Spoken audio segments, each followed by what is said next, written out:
अखेर प्रकरण पेटलंच. जंतर मंतरवर मोठा गोंधळ. परिस्थिती नियंत्रणात आणण्यासाठी पोलिसांकडून लाठीचार्ज. दिल्लीतील जंतर मंतर येथे सुरू असलेले कॉक्रोच जनता पार्टीचे आंदोलनाने मोठं रूप घेतलंय. संसदेकडे मोर्चा काढण्यासाठी निघालेल्या आंदोलकांना पोलिसांनी अडवण्याचा प्रयत्न केला आणि त्यानंतर परिस्थिती तणावपूर्ण बनली. पोलिसांनी लाठीचार्ज केला. यामुळे आंदोलनस्थळी काही काळ गोंधळाचे वातावरण निर्माण झाले.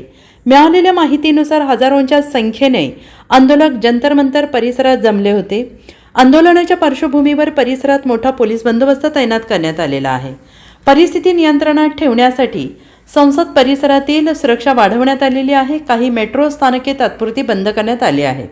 तसेच इंटरनेट सेवांवर निर्बंध घालण्यात आल्याची माहिती समोर आली आहे. नीट परीक्षेतील पेपरफुटी प्रकरणी हे आंदोलन सुरू आहे. कार्यकर्ते सोनम वांगचुक आणि कॉक्रोच जनता पार्टीकडून काही मागण्या करण्यात येत आहेत. दरम्यान पोलिसांनी परिस्थिती नियंत्रणात आणत पुढील हालचालींवर लक्ष ठेवले आहे. या घटनेमुळे दिल्लीतील राजकीय वातावरण पुन्हा एकदा तापलेलं आहे. प्रशासनाकडून परिस्थितीवर सतत नजर ठेवली जाते आहे.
Bureau report SPN Marathi.